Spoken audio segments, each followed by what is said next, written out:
Hello all, I am Dr. Vibhash Kumar Ved. Today I will talk about the osteology of the clavicle.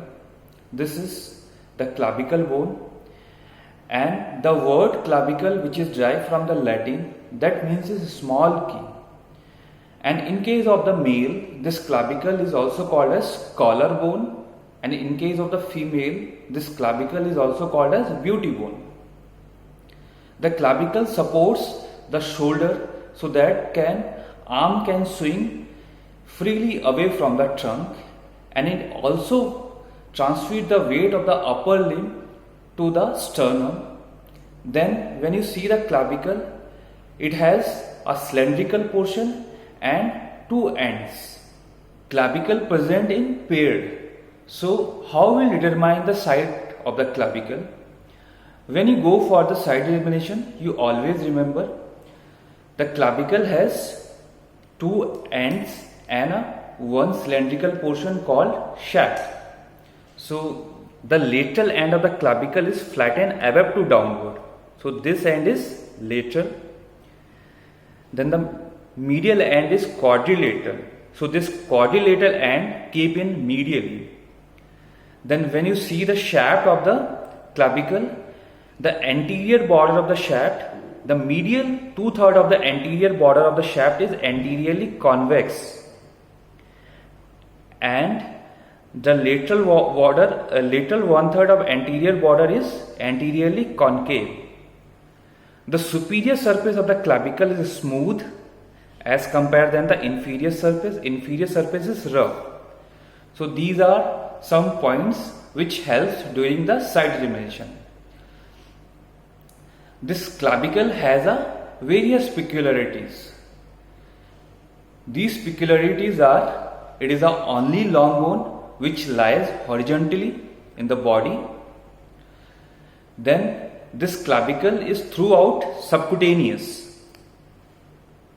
Then this clavicle is the only long bone which start ossifying first, and this clavicle is the only long bone which ossifying in membrane. This clavicle has two primary ossification centers. This bone has no medullary cavity. Occasionally, the clavicle is pierced by the middle supraclavicular nerve.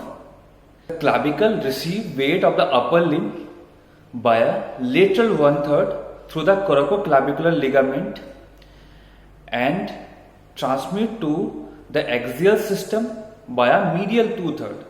So these are some peculiarities which only present in the clavicle.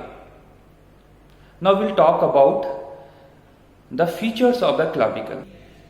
As I told you, the clavicle has a cylindrical portion is called shaft, lateral end and medial end. When we study the shaft is divided into medial 2/3 portion and lateral 1/3 portion. The lateral 1/3 is flattened above to downward, and it has an anterior border which is anteriorly concave and posterior border which is posteriorly convex. Then the superior surface of the lateral 1/3 of shaft is smooth. When you see the inferior surface, you can see here a bony elevation. This elevation is called conoid tubercle. Conoid word means cone, and on the laterally you can found here a ridge. This ridge is called trapezoid ridge. In same manner, the medial 2/3 of the shaft is rounded, and it has four surfaces. Anterior surface, which is anteriorly convex. Then the posterior surface. Posterior surface is posteriorly slightly concave. Superior surface, on the medial end of the superior surface is rough. Then the inferior surface. On the medial part of the inferior surface has a oval impressions. Then just lateral to this oval impression, here we have a longitudinal groove This groove is called subclavian groove. Then we'll talk about the ends of the clavicle. So it has lateral, medial end and lateral end. When you see the lateral end, the lateral or acromial end is flattened from the above to downward.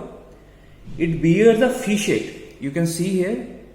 Here we have a facet that articulate with the acromion process of the scapula to form acromioclavicular joint. Then the medial end is also called as sternal end. This end is quadrilateral in shape and articulate with the clavicular notch of the manubrium sterni to form the sternoclavicular joint. The articular surface extends to the inferior aspect for the articulation of the first costal cartilage. This portion. We talk about the attachment of the clavicle. At the lateral end, the margin of the articular surface for the acromioclavicular joint give attachment to the capsular joint capsule. Here we have a attachment of the joint capsule. Then at the medial end, the margin of the articular surface for the sternum give attachment to the fibrous capsule of the sternoclavicular joint all around. Here we have a attachment of the fiber of the fibrous capsule of the sternoclavicular joint. Then articular disc on their posterior aspect. Here we have attachment of the articular disc. Then the interclavicular ligament on their superior aspect. Lateral 1/3 of the shaft, anterior border which gives attachment of the deltoid, anterior fiber of the deltoid muscle. Here we have an origin of the anterior fiber of the deltoid muscle. Then on the posterior border which provide insertion of the trapezius muscle.